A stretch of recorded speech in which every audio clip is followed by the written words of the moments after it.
Dalyvaujame miško dienoje, kurią organizuoja Lietuvos miško ir žemės savininkų asociacija.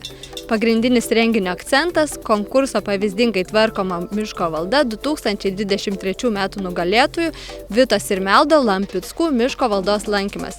Vita ir Meldas pasidalins ūkininkavimo patirtimi ir praktiniais veiklos pavyzdžiais. Taip pat reportaže su miškininkų bendruomenės atstovais pasidalinsime įžvalgomis apie šiuolaikinį miškininkavimą, su kokiais iššūkiais susiduria miškininkų bendruomenė, miško savininkai, kokios galimybės, inovacijos laukia ateityje. Kas jums yra miškas? Labai sunku pasakyti iš tikrųjų, iš kurios pusės vertinsim. Šiaip, aišku, didžioji gyvenimo dalis, antra po šeimos. Man miškas kaip energijos šaltinis, išeinam į mišką. Nuo mažų dienų su tėčiu į miškus mane jau temdavo, kaip visai mažiukas buvau, tai uogauti, grybauti, inkiliukų kabinti, sodinti mišką, tai kažkaip va taip augom su ta gamta ir ta gamta liko kaip ir tokia gyvenimo dalis turbūt. Dalyvaujam konkursuose, kaip vertintojai, kai kada komisijos dalyvaujam visada, kiekvienais metais mes su tuo susiję, kadangi esame asociacijos nariai. O konkurso pagrindinis, mes valdos nerašom specialiai konkursui. Kaip jau mums išėjo ūkininkauti, išėjo nugalėtojai, viskas gerai. Pagrindinis momentas konkurso, tai yra net žmonių susibūrimas miške. Nes visi pasiilgę pasišnekėti apie savo problemas ir pasidalinti įspūdžiais. To įrodymas yra, žiūrėkit, iš visos Lietuvos, kiek žmonių suvažiavo, nors nebuvo labai didelės reklamos. Bet visus, kam žmonės norėjo pabūti, susirinkti. Čia yra pati svarbiausia konkurso dalis – žmonių bendravimas. Tai kaip tik mano kitas klausimas toks ir turėjo būti, tai kaip manote, ar vertingas miškininkų bendruomeniai šis konkursas ir... Miško savininkai dažniausiai yra labai uždari. Tai norėčiau, kad žmonės būtų neuždari ir tiesiog drąsiai siūlytų savo valdas asociacijos nariam, prisijungtų prie tų kvietimų ir parodytų savo mišką, nes yra labai daug dar gražių miškų ir gražiai besitvarkančių, kuriuos aš žinau, bet kurie žmonės nedrįsta. Tai tiesiog reikia žmonės kalbinti, mum kaip miškininkams specialistam kalbinti ir kad žmonės įsitrauktų juos. Ir tai tikrai suvienyje ir praplečia labai smarkiai akiratį. Jo, tai šio konkurso esmė tai tikrai pasiteisina, nes bendrystė yra svarbiausia, kaip šiais laikais visi puolam, lekiam ir nespėjam net pabendrauti, o čia susiburiam, gamtoj, pabūnam visi kartu, pasikonsultuojam, nes iš tikrųjų vienaip tvarkosi, kiti kitaip tvarkosi ir pasiklausiam patarimų ir tai tikrai duoda didelės naudos. Gal galėtume tada trumpai papasakoti apie šią jūsų miško valdą nugalėtoją, ar ne? Kas joje augo, kokie darbai pagrindiniai atlikti ir aišku, su kokiais iššūkiais susidūrėte? Šiaip valdoje yra ūkininkaujamas, taip stengiamės tvariai ūkininkauti visada, jeigu yra kažkokie bioįvairovės elementai, skruzdėlynai, džiūstantis medžiai, tarp kurių gyvena vabzdžiai, paukščiai, juos visus visada paliekam, kertam tik tais medžius, kurie biologinė prasme nevertingi, o ūkinė prasme vertingi, tai, sakykime, ir šiaip miškininkystės reikalavimai bendrai reikalauja taip, kad būtų ūkininkaujama, mes taip ir ūkininkaujam. Visi pagrindinio naudojimo kirtimai vykdyti, atvėjiniai, plinieji kirtimai, atrankiniai kirtimai, taip pat visi ugdymo kirtimai, jaunolynai, ugdymas, šviesinimas, retinimas. Ir taip toliau viskas buvo atlikta, viskas stengiamės laiku padaryti, kad medeliai galėtų augti miške. Visi tie darbai, ar ne, kad išauginti tą produktyvų, atsparų mišką, ar daug pastangų reikalauja, visa komanda turi įsidirbti, kiek dirba prie jūsų miškų žmonių? Prie mūsų miškų dirba žmonių, visa mūsų įmonės komanda, tai yra 13 žmonių. O šiaip norint nepažeisti ir tos, sakykime, ekosistemos reikia labai stebėti, kaip miškas reaguoja arba medžiai reaguoja į kiekvieną ūkinę priemonę. Ta prasme, reikia stengtis pažinti ir tik tais tada daryti, tvarkyti miškę, vykdyti ūkinės priemonės. Antanai, jūs daug metų vertinat miško valdas, esate tikrai stiprus komisijos narys konkurso ir kokie yra pagrindiniai vertinimo kriterijai, kaip jau atvykstate į valdą ir sakote, tą tikrai būtinai turiu pasižiūrėti? Tai yra patvirtinta vertinimo lentelė ir pagal vertinimo lentelę kiekvieną kriteriją atėjęs į valdą ir žiūri, kas yra padaryta, kas nepadaryta ir kas padaryta daugiau negu įstatymai reikalauja padaryti. Tai pas vieną ten inkiliukų prikabinta, kitas pavėsinę pastatęs, kitas medžių kitokių prisodinęs, kitas ugdymus daręs, kitas skruzdėlynus aptvėręs. Vieni ten senus medžius saugo, kiti augina kitokius medžius, kiti nuo žvėrių apsaugo jaunuolynus. Visokių yra, kiekvienas žmogus vis atrandi kiekvienais metais vis kažką naują. Taip, jūs turit lentelę, jūs vertinat, bet pavyzdžiui, vis tiek turbūt pastebit kažkokias pagrindinės klaidas, ką privačių miškų šeimininkai savo valdoje padaro arba nepadaro. Atėjęs į mišką, kai vertini, neieškai trūkumų, ieškai tų kažkokių tai sugalvotų naujų dalykų ir atliktų darbų, o trūkumų miške praktiškai nebūna. O per tiek metų jūs tikrai girdėjau, kad labai daug metų vertinat miško valdas ir gal matote kažkokį pasikeitimą, gal kažkokių labai įdomių, naujų, gerų dalykų atsiranda privačiose miško valdose?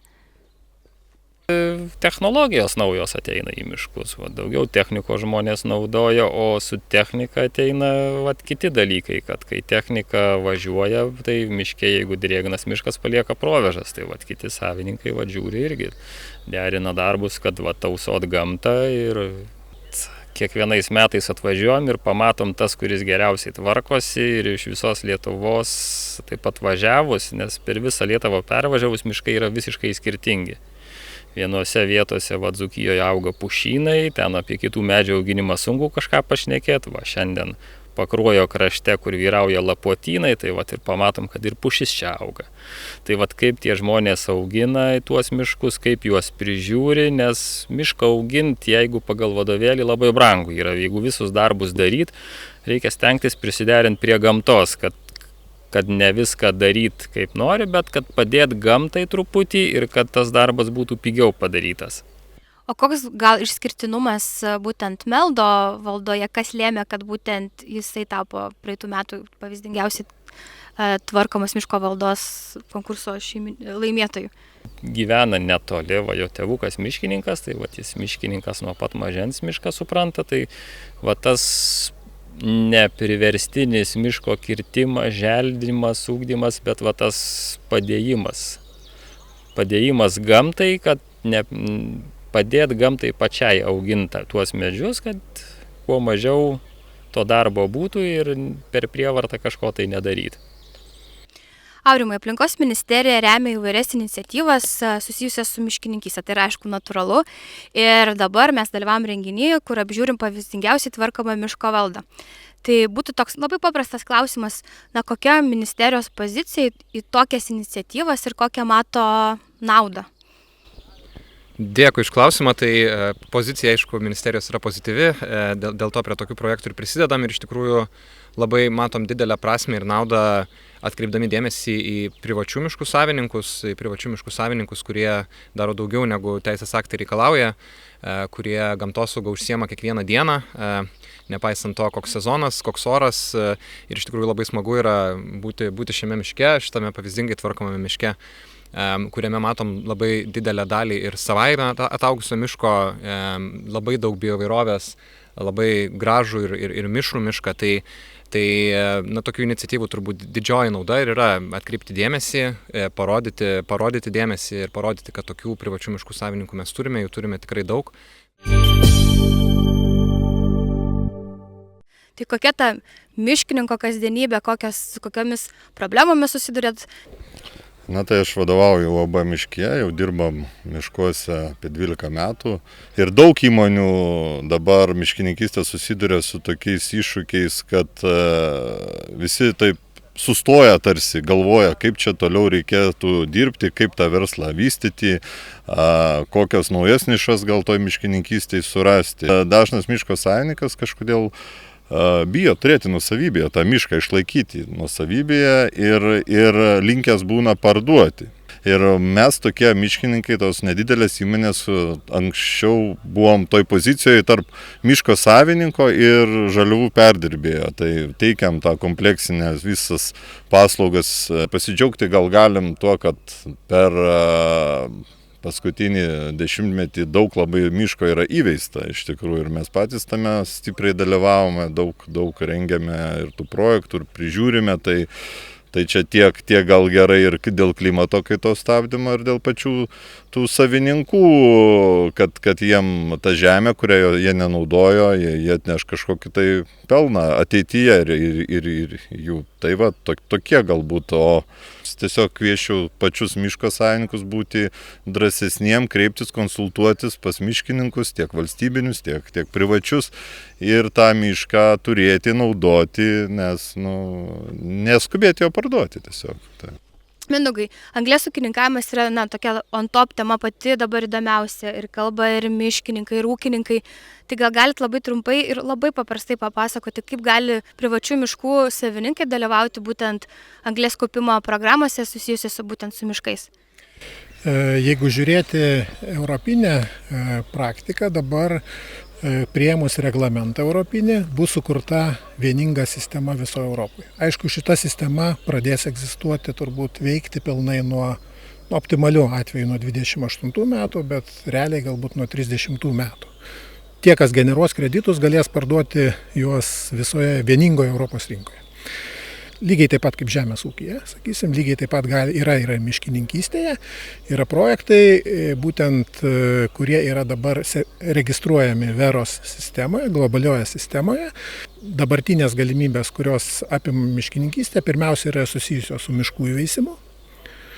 Ir antra galimybė, kuri yra vystoma, bet kuri dar irgi tokiuose pradinėse stadijose, bet jau irgi pakankamai drąsiai galim kalbėti apie patobulintą miškų valdymą. Tai yra priemonės, kurios esamuose miškuose pridėjus tam tikras pastangas padidins biomasės kiekį ir atitinkamai generuos daugiau CO2 sugerimų ir generuos kreditus.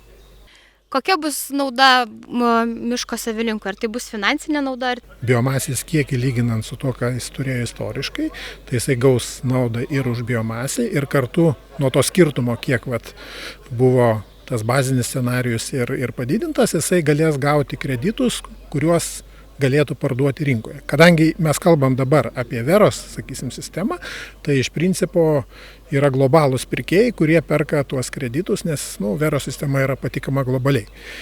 Tai šiuo atveju ateitų jau pinigai už parduotus kreditus. Aišku, kadangi miškininkystė yra labai toks ilgas ciklas. Algi, kaip manote, kokią naudą miškininkų bendruomeniai duoda būtent šitas konkursas? Nes kai pradėjom tą konkursą, tai idėja buvo paraginti miško savininkus sekti geriausiais pavyzdžiais. Tiem, kurie gerai ūkininkauja, tai tiesiog tokį pagirimą žodį, kad pamatytų kiti. O kai žmonės mato, kaip kaimynas arba pažįstamas gerai tvarkosi ir pačiam kyla ūpas perimti gerąją patirtį. Pavyzdžių ne teoriškai, bet praktiškai vieni iš kitų ir ta kuriasi bendruomenė ir keičiasi tom išmoktom pamokom, pasidalina klaidom ir taipogi pasidalina tais gerais dalykais, kurie sekasi. Lygiai taip pat svarbu propaguoti ir parodyti ir visuomeniai, kad miško savininkai miškus prižiūri tinkamai, deramai, įsiklausydami į gamtos dėsnius ir reikalavimus. Mes apdovanojom 23 metų ar ne nugalėtoją, apsilankėm, apžiūrėjom valdą. Ar 24 metais taip pat vyks konkursas? Jei taip, tai kur ieškoti informacijos tiems, kurie galbūt norėtų dalyvauti? Tai vyksta jau dabar ir kviečiam visus, kurie norėtų dalyvauti, tiesiog ir patiems siūlytis. Ir jeigu matote gerai besitvarkantį savininką, kuris yra vertas pažymėti, jo valdas aplankyti, tai tikrai pasiūlykite asociacijai. Informacija yra mūsų tinklapį, mūsų socialiniuose tinkluose. Jeigu jau ir ten neranda Lietuva tokia maža, galima kreiptis į Žemės ūkio konsultavimo tarnybą, mūsų partnerius, į aplinkos ministeriją.